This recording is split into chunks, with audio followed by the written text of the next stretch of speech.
Четврта точка.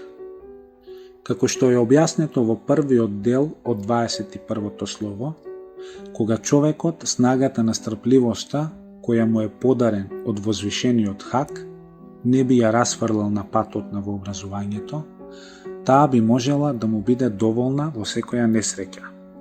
Меѓутоа, човекот под притисокот на стравот, занесеноста и под предпоставка дека овој минлив живот е вечен, снагата на страпливоста ја расфрла по минатото и по иднината, така што за моменталната состојба страпливоста станува недоволна и тој почнува да им се жали на луѓето, не дај Боже, од возвишениот Хак, а при тоа со жалење на неправеден и залуден начин покажува нестрапливост. Бидејќи, ако секој минат ден изминал во несреќа, тегобите исчезнале, сладотиите останале поради нивното исчезнување, маките изминале, добрите дела останале.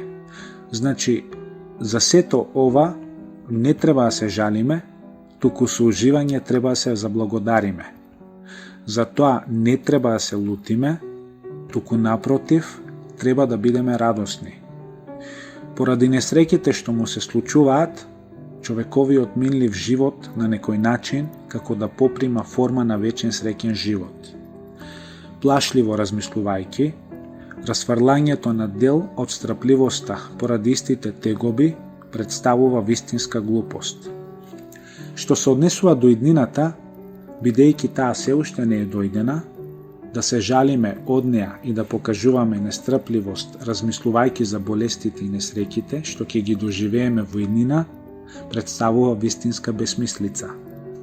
Како што е бесмислено непрекинато да се јаде и да се пие, размислувајќи дека утре ќе останеме гладни и жедни, исто така, кога човекот размислува за болестите и несреќите во идните денови, кои сега не постојат, од сега се жали со нив да покажува нестрпливост, односно без никаква принуда да паѓа во неспокој, тој прави таква глупост со што ги спречува шефкатот и мерхаметот према самиот себе на кој би им бил достоен.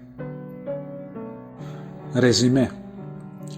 Како што благодарноста ги зголемува благодатите, така и жалбата ги зголемува несреќите. Покрај тоа го спречува и удостојувањето со мерхамет. Во првите години од Првата светска војна, во градот Ерзурум, една мубарек личност заболела од една тешка болест. Кога појдов кај него, жалејки се, ми рече: "Стодена не можев да ја спуштам главата врз перница и да легна." Ми беше жал за него. Одеднаш се сетив и му реков: "Брате, изминатите 100 дена во мака се претвориле во 100 дена на радост.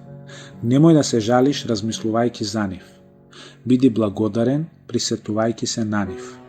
Што се однесува до идните денови, бидејќи тие се уште не се дојдени, имај доверба во Рахманур Рахим, немој да плачеш пред да бидеш тепан, немој да се плашиш од нешто што не постои.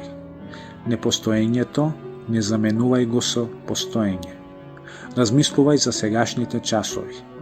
Снагата на твојот сабур, трпение, ти е доволна за овие часови. Немој и ти да бидеш како лудиот командант, кој во моментот кога левото крило на противничката војска се предала и се споила со неговото десно крило и така ја зајакнала неговата сила, тој пред да биде нападнато неговото лево крило од страна на десното непријателско крило, своите сили од центарот ги праќа лево-десно и така, ослабувајќи го центарот, му дозволува на непријателот со мали сили да го уништи неговиот центар. И уште му реков: "Брате, барем ти немој да постапуваш како него. Сите твои сили сконцентрирај ги кон овие часови. Мисли на Аллаховиот рахмет, за наградата во ахиретот и за преобразувањето на минливиот и краткиот век во друг и вечен живот. Наместо да се жалиш со горчина, ти заблагодари се радосно." Тој тогаш се расположи и рече елхамдулилах и болеста му се ублажи за 10 пати.